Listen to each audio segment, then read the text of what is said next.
la première interface que vous découvrirez en allumant Adobe XD est celle que vous avez actuellement à l'écran. C'est la version de août 2021 que vous avez actuellement à l'écran et que je vais vous présenter tout au long de cette formation. Il faut savoir que le logiciel est régulièrement mis à jour et donc la formation le sera également avec les différentes nouveautés. Ici, dans cette interface, elle est assez simple. Elle ressemble à l'intégralité des outils de graphisme que l'on peut croiser sur Internet ou sur nos ordinateurs. Vous allez avoir deux parties.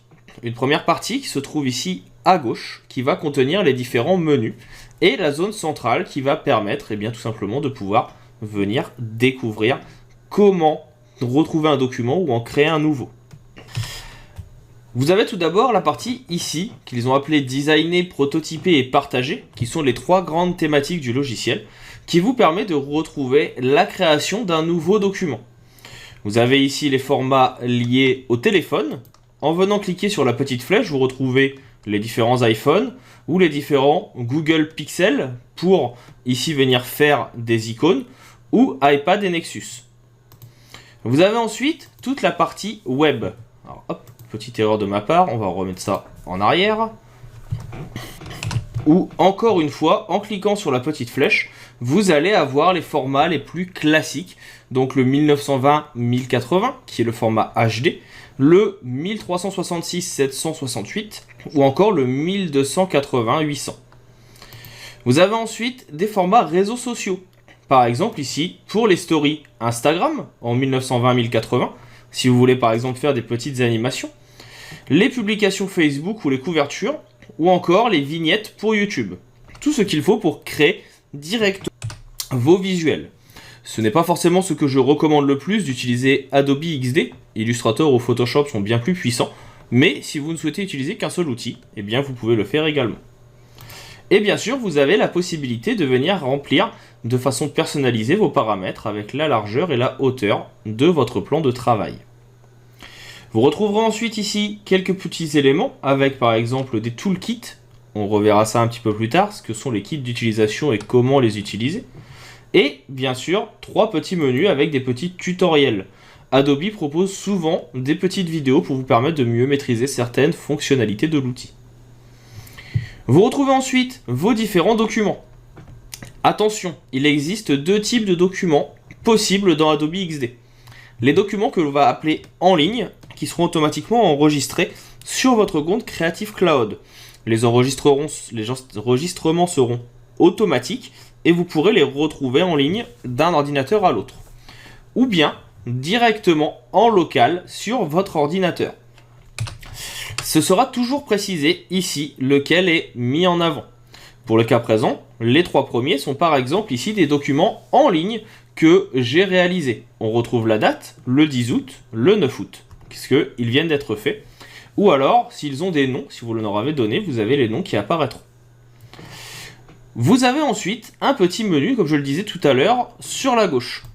Dans Apprentissage, cela vous ouvrira automatiquement le site lié à Adobe XD pour retrouver des tutoriels, pour retrouver des pros. Par exemple ici, comment apprendre le prototypage avec Howard Pinskin, qui est donc un petit peu la référence sur le logiciel. Vous pouvez le retrouver sur YouTube. Moi, je suis régulièrement ces différents projets. Et vous pouvez retrouver pas mal de petits exercices ou de petits lives sur le sujet.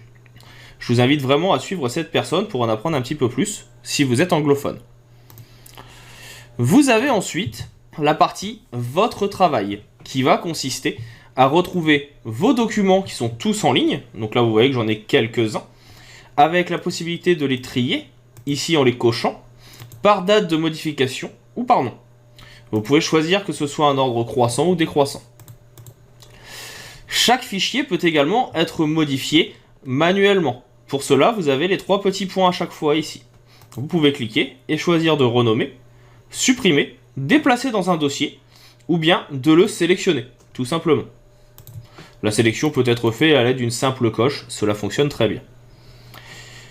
On parle de dossiers, il est donc possible ici de venir créer des dossiers de rangement. Là, je n'ai que quelques éléments graphiques, quelques interfaces ou quelques débuts de projet, Mais quand vous travaillez sur beaucoup de projets en même temps, il peut être intéressant de les classer. Et donc pour ça, vous pouvez créer un dossier. Vous avez la possibilité également de venir définir si vous souhaitez avoir une grille ou une liste. Personnellement, je suis plutôt adepte de la grille.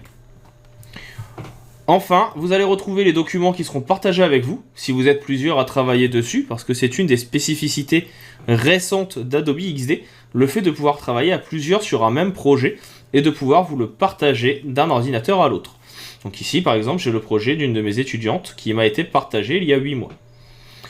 Les projets supprimés, donc là c'est tout ce que je n'ai pas gardé, ils n'ont pas encore été supprimés de ma bibliothèque, ils sont dans la corbeille, mais il serait temps d'ailleurs que je vienne faire un petit peu de tri sur ça. Pour vous montrer, c'est très simple, hein. On sélectionne et on a ici la suppression définitive avec tout ce que je ne peux pas annuler en cas ici de suppression. Personnellement, je sais que je n'en ai pas besoin, ça fait quelques temps que c'est là-dedans. Et enfin, vous avez une partie gérer les liens qui va aussi vous amener sur Internet. Pour le savoir, en fait, dites-vous que quand il y a 3 petits points qui suivent ici votre texte, cela veut dire que ça ouvre une fenêtre Internet. Enfin, vous avez ici sur votre ordinateur qui va vous permettre de venir donc ouvrir un fichier qui serait déjà enregistré en local. On va maintenant revenir à l'accueil et venir ouvrir un document. Je l'ai fait par inadvertance tout à l'heure, on va en profiter. On va aller ici cliquer sur le bouton Web 1920 qui va nous permettre d'ouvrir une interface dédiée.